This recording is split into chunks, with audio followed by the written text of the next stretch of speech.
Hello, welcome to my little victory garden. Today I'm making jelly, but not any jelly, just any jelly. It is a rose jelly from the paradise roses that I grow in the garden. The ones I'm using today were not grown this year. I do have a few wonderful blooms, but these were all of last year's harvest of rose petals from my paradise rose, and I dried them. And I was so worn out from making jelly last summer that I did not get around to getting this done. This and a fig preserve that I wanted to do for my mother-in-law. So first you basically make a tea from the roses, pour boiling water over them, and let them steep for about 10 minutes. And you'll note that the rose petals are already getting very pale.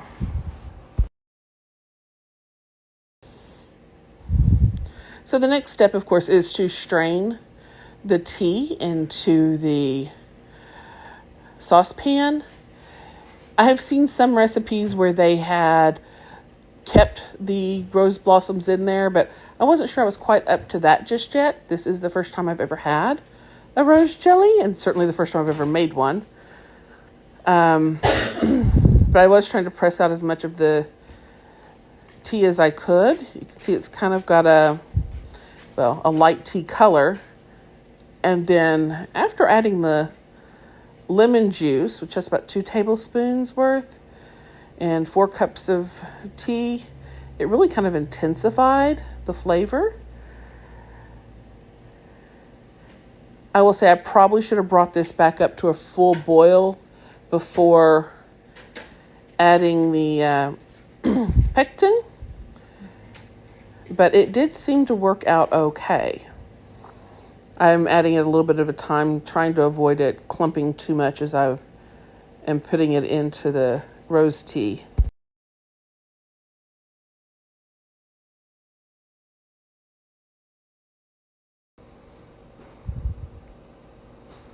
And once I felt like the pectin had dissolved appropriately, I added the sugar. I think that was like 4 cups of sugar, 4 cups of tea, and the equivalent of 1 packet of pectin and 2 tablespoons of lemon juice to give you some idea of what we're doing here. I'll try to copy down the ingredient amounts in the description if I'm functional at the time I do it.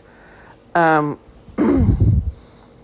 then I just kind of dissolved the sugar into the tea.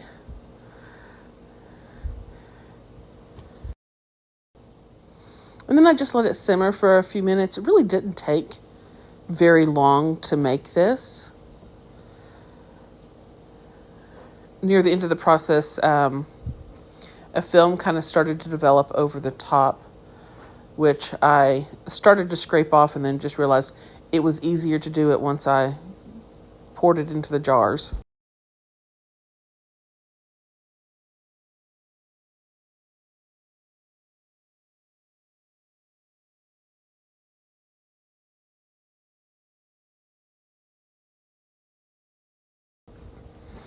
This is that film I was mentioning. It's, you see how it's kind of this icky goo type texture. Honestly, I tasted it. It tastes just like the jelly, but it's not pretty. So it had to go.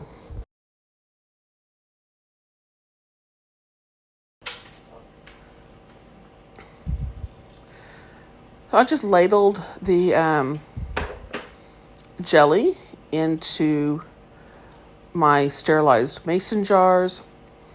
Okay, after I did the first couple, 3, I remembered I actually have a special funnel for doing this to reduce the spillage around, and I got that out. But after getting the stuff in the jars, I used a spoon to start scraping the scum off the top. I also did my best to clean the jars, and then Went over the rim with paper towel and some distilled vinegar before putting the lids on to put them in the canner.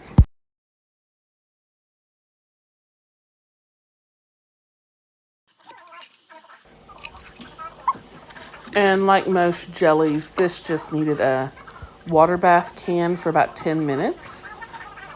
This actually turned out to be one of the quickest and easiest jellies I've ever made.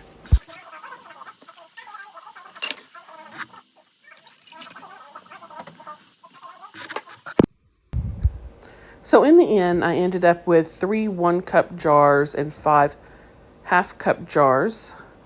And the remainder went into this bowl and put in the fridge. And that's what we're going to be using as a family for the next week or so. But this turned out to be a beautiful jelly. I'd been concerned about it gelling after seeing the film coming up, but it worked really well and it was beautiful. It's tartar than I'd expected a rose jelly to be. The lemon was very strong in it, but it is actually really, really good. I'm looking forward to making some scones to go with this. If you're enjoying my gardening and cooking videos, please like and subscribe, and thank you for watching.